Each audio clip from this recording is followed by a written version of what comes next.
بسم اللہ الرحمن الرحیم۔ اللہ کریم فرماتے ہیں سبح للہ ما فی السماوات وما فی الارض۔ اللہ کی تسبیح بیان کی ان تمام چیزوں نے جو آسمانوں میں ہیں اور جو زمین میں ہیں۔ وَهُوَ الْعَزِيزُ الْحَكِيمُ، اور اللہ اقتدار والا ہے، حکمت والا ہے۔ بار بار اللہ کریم نے جو یہ بات ذکر کی کہ اللہ کی تسبیح بیان کی، اللہ کی تسبیح بیان کرتی ہیں وہ تمام کی تمام چیزیں جو آسمانوں میں ہیں اور جو زمین میں ہیں۔ اللہ کریم یہ پیغام دینا چاہتے ہیں کہ پہلی بات تو یہ کہ چاہے تم تسبیح اللہ کی کرو یا نہیں کرو، اللہ اتنی بے نیاز ذات ہے کہ اللہ کی پوری کائنات اللہ کی تسبیح بیان کرتی ہے۔ تم نہیں بھی کرو گے تو اللہ کو کوئی نقصان نہیں ہوگا۔ دوسری چیز یہ کہ اللہ کریم فرماتے ہیں جب ساری کی ساری کائنات اللہ کریم کی تسبیح بیان کر رہی ہے تو تم بھی اللہ کی تسبیح کرو۔ وَهُوَ الْعَزِيزُ الْحَكِيمُ،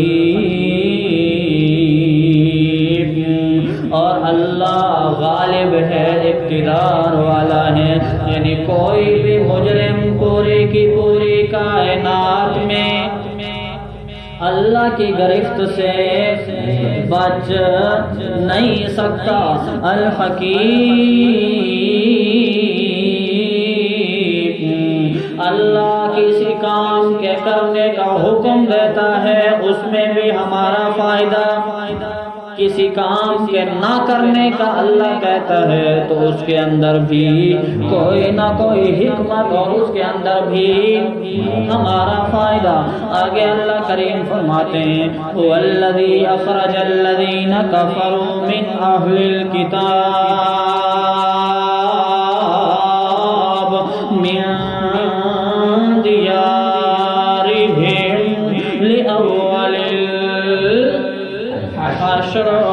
اللہ کریم فرماتے ہیں کہ وہی ہے جس نے نکال دیا اہل کتاب میں سے کافروں کو ان کے گھروں سے پہلے اجتماع کے دن میں۔ واقعہ کچھ یوں ہے، توجہ میری طرف رہے، واقعہ کچھ یوں ہے کہ جب اللہ کے پاک پیغمبر مکہ سے ہجرت کر کے مدینہ کے اندر آ گئے اور مدینہ کے اندر یہودیوں کے بہت سارے قبیلے آباد تھے، جن میں بنو نذیر بھی تھا، بنو قریظہ بھی تھا، بنو قینقاع بھی تھا، اور بھی بہت سارے قبیلے آباد تھے۔ کہاں؟ مدینہ کے اندر۔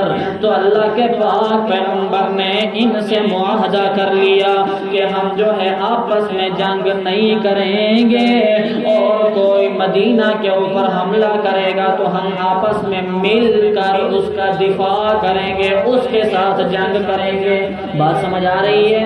آپس میں ہم جنگ نہیں کریں گے، تمام کے تمام معاملات کے اندر ہم ایک دوسرے کی مدد کریں گے، نصرت کریں گے، تعاون کے ساتھ چلیں گے۔ حتیٰ کہ ایک موقع ایسا بھی آیا جب یہ معاہدہ ہو گیا، ایک موقع پھر ایسا بھی آیا کہ اللہ کے پاک پیغمبر محمد الرسول اللہ سارے بولو صلی اللہ علیہ وسلم کا ایک صحابی ہے جس کا نام ہے عمر بن امیہ۔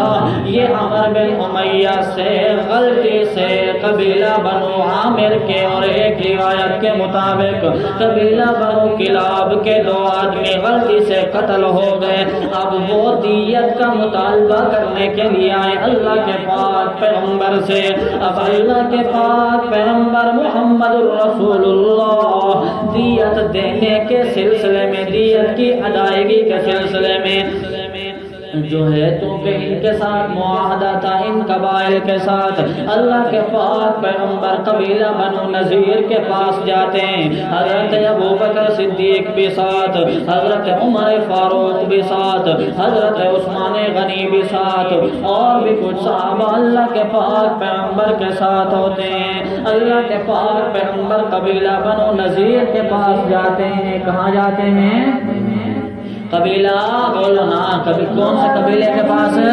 قبیلہ بنو نذیر کے پاس جاتے ہیں. وہاں جا کر کے ان سے کہتے ہیں کہ ہمارا چونکہ معاہدہ تھا کہ ہم ایک دوسرے کا مدد کریں گے, تعاون کریں گے, نصرت کے ساتھ, باہمی تعاون کے ساتھ چلیں گے, تو اس طرح کا معاملہ ہوا ہے. تو چونکہ ہم آپ کے پاس دیت کے تعاون کے سلسلے میں آئے ہیں. انہوں نے کہا کہ ٹھیک ہے, ہم آپ کا تعاون کرتے ہیں, ہم آپ کی بات پر لبیک کہتے ہیں. آپ ایسا کریں کہ دیوار کے سائے میں بیٹھ جائیں, ہم دیت کے جو آپ ہم سے تعاون کا مطالبہ کرنے کے لیے آئے ہم اس کو اکٹھا کر لیں. ادھر جا کر کے آپس میں مشورے کرنے لگے, یہ پروگرام بنانے لگے کہ اس سے اچھا موقع اور کون سا ملے گا کہ ہم اللہ کے پاک پیغمبر محمد رسول اللہ کو نعوذ باللہ ادھر ہی شہید کر دیں.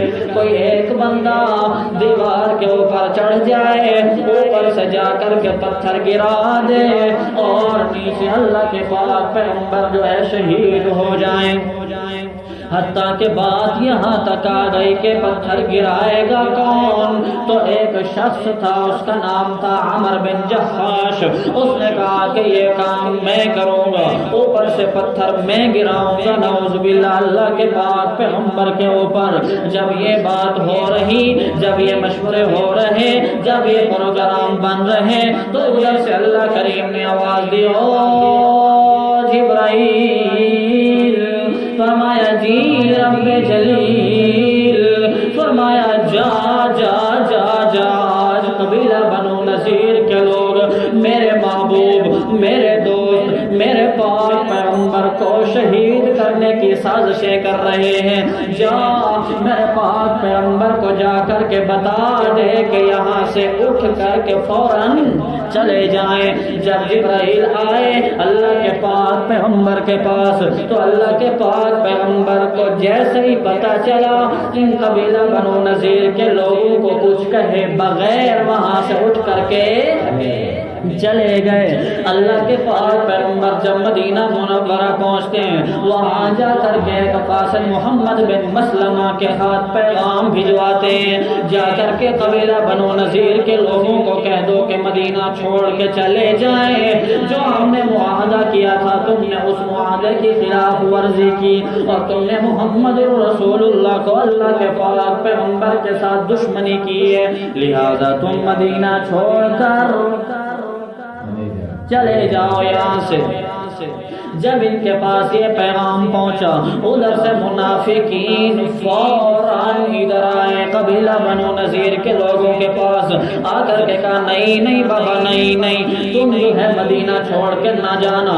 اگر تمہارے اوپر کوئی بھی مشکل آئے گی تو ہم تمہارے ساتھ شانہ بشانہ کھڑے ہوں گے. ٹینشن لینے کی ضرورت, گھبرانے کی ضرورت نہیں, مدینہ چھوڑنے کی ضرورت نہیں. اگر کوئی بھی پریشانی آئے گی, جنگ کرنے کی ضرورت آئے گی, مال دینے کی ضرورت آئے گی, جان دینے کی قربانی پیش کرنے کی باری آئے گی, تو ہم تمہارا ساتھ دیں گے. لہذا ان کی اس بات سے قبیلہ بنو نذیر کے لوگوں نے کہا کہ ہم مدینہ چھوڑنے والے نہیں, ہم مدینہ چھوڑنے والے نہیں. جب اللہ کے پاک پیغمبر کے پاس یہ اطلاع پہنچی کہ وہ تو کہہ رہے ہیں کہ ہم مدینہ نہیں چھوڑیں گے, تو پھر اللہ کے پاک پیغمبر سارے بولو صلی اللہ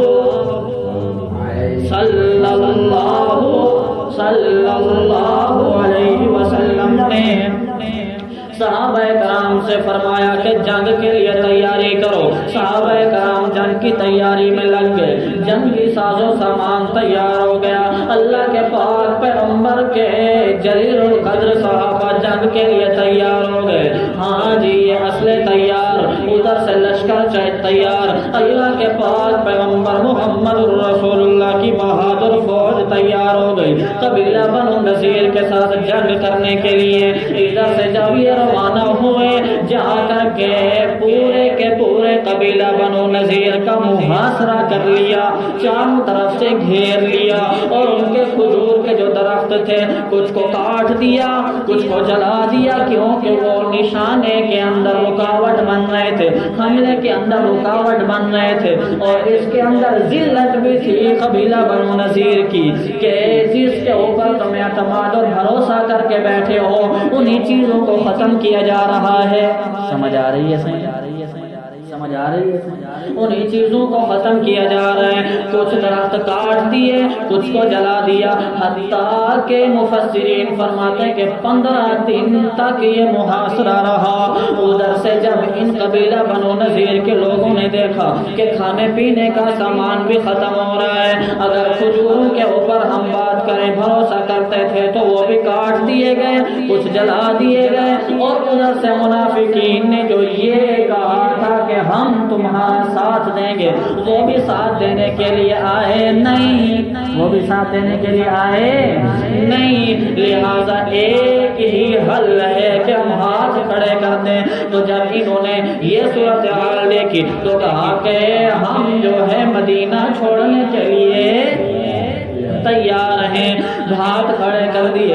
جب انہوں نے کہا کہ ہم مدینہ چھوڑ کے جانے کے لیے تیار، تو اللہ کے پاک پیغمبر محمد الرسول اللہ سارے بولو صلی اللہ علیہ وسلم نے کہا کہ ٹھیک ہے تم مدینہ چھوڑ کے جاؤ، ایک شرط یہ ہے کہ تم اسلحہ ساتھ لے کر کے نہیں جاؤ گے، اپنا دوسرا باقی جو سارا سامان ہے وہ جتنا لے کے جا سکتے ہو لے کے جاؤ گے۔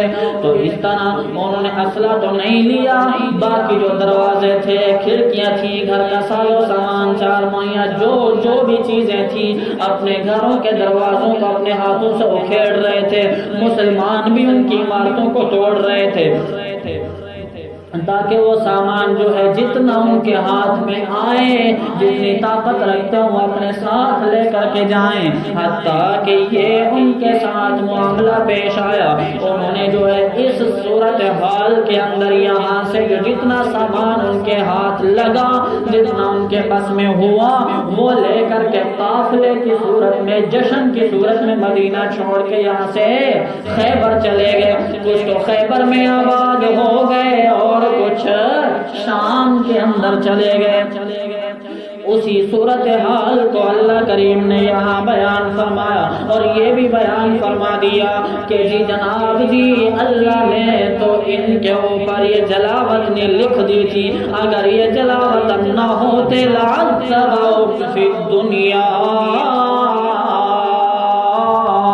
اللہ ان کو دنیا کے اندر عذاب دے دیتا۔ کیسا عذاب؟ یعنی مسلمان تو آئے ہوئے تھے جنگ کی تیاری کے ساتھ، ان کو ادھر ہی قتل کر دیتے، یعنی اللہ ان کو ایسا عذاب دیتا کہ مسلمانوں کے ہاتھوں قتل کروا دیتا، مروا دیتا۔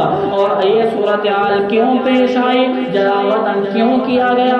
اس لیے کہ انہوں نے اللہ کے ساتھ بھی مخالفت کی، رسول اللہ کی بھی مخالفت کی، تھا تو معاہدہ لیکن معاہدے کی نافرمانی کی، خلاف ورزی کی۔ اسی کو اللہ کریم فرماتے هو الذی اخرج الذین کفروا، وہی ہے جس نے نکال دیا کافروں کو من اہل الکتاب، اہل کتاب میں سے، من دیارہم، ان کے گھروں سے، لأول الحشر، پہلے اجتماع کے دن میں، پہلے کب؟ جب انہوں نے معاہدے کی خلاف ورزی کی اور سارے مسلمان ان سے جنگ کرنے کے لیے آ گئے اور ادھر سے نکل کر کے یہ خیبر میں آباد ہو گئے، اس وقت کو قال اول الحشر۔ ادھر اللہ کریم فرماتے ما ظننتم، او مسلمانوں تمہارا یہ خیال تو تھا ہی نہیں کہ ان یخرجوا، کہ یہ اپنا قلعہ چھوڑ کر کے جائیں گے، تم تو ویسے جنگ کے لیے آئے تھے لیکن تمہارا خیال یہ بھی تھا ہی نہیں کہ یہ چھوڑ کے جائیں گے۔ وَظَنُّوا، اور انہوں نے بھی یہ سوچ کر کے رکھا ہوا تھا کہ انہم مانعتہم حصونہم من اللہ، کہ ان کے جو قلعے ہیں وہ ان کو اللہ کے عذاب سے بچا لیں گے، ان کے قلعے ان کو اللہ کے عذاب سے بچا لیں گے۔ مسلمانوں نے تو یہ سمجھا ہوا تھا کہ وہ چھوڑ کر کے نہیں جائیں گے مدینہ، اور خود انہوں نے بھی سوچا ہوا تھا کہ ہمارا قلعہ ہماری حفاظت کر لے گا اللہ کے عذاب سے، لیکن ہوا کیا؟ اللہ کریم فرماتے فَأَتَاهُمُ اللَّهُ، اللہ کا عذاب آ گیا ان کے اوپر، من حیث لم یحتسبوا، اس جگہ سے کہ جہاں سے ان کو گمان ہی نہیں تھا، ان کو گمان ہی نہیں تھا۔ گمان کیا نہیں تھا؟ یعنی انہوں نے تو یہ گمان کر کے رکھا ہوا تھا کہ منافقین نے جو وعدہ کیا ہے کہ ہم تمہاری مدد کریں گے، وہ وعدہ بھی پورا انہوں نے نہیں کیا، گمان تو ان کا یہ تھا۔ لیکن جب اللہ کا عذاب آ گیا تو کس طرح آ گیا؟ وَقَذَفَ فِي قُلُوبِهِمُ الرُّعْبَ، اللہ نے ان کے دلوں کے اندر رعب اور خوف ڈال دیا مسلمانوں کا۔ يُخْرِبُونَ بُيُوتَهُمْ بِأَيْدِيهِمْ، وہ اپنے گھروں کو اکھیڑ رہے تھے، دروازوں کو اکھیڑ رہے تھے، کھڑکیوں کو اکھیڑ رہے تھے، روشن دانوں کو نکال رہے تھے، بِأَيْدِيهِمْ، اپنے ہاتھوں کے ساتھ، وَأَيْدِي الْمُؤْمِنِينَ، اور مومنین کے ہاتھوں، اور مومنین کے ہاتھوں کے ساتھ بھی۔ کیا مطلب؟ یعنی مومنین بھی ان کے گھروں کو توڑ رہے تھے، اور وہ خود بھی دروازے، کھڑکیاں، روشن دان یہ سارے نکال رہے تھے تاکہ اپنے ساتھ ان سب کچھ کو لے کر کے جائیں۔ تبھی اللہ کریم نے فرمایا فَاعْتَبِرُوا يَا أُولِي الْأَبْصَارِ، او آنکھوں والے تم عبرت حاصل کرو۔ کیا مطلب؟ مطلب یہ ہے کہ تم دنیا کے ساز و سامان کے اوپر بھروسہ نہیں کرو، دنیا کے لوگوں کے اوپر بھروسہ نہیں کرو۔ جب بھی ضرورت آ جائے تو دیکھو تو اللہ کی طرف دیکھو، بھروسہ بھی کرنا ہو تو کس کے اوپر؟ اللہ کے اوپر بھروسہ کرو۔ اللہ کریم فرماتے ہیں وَلَوْلَا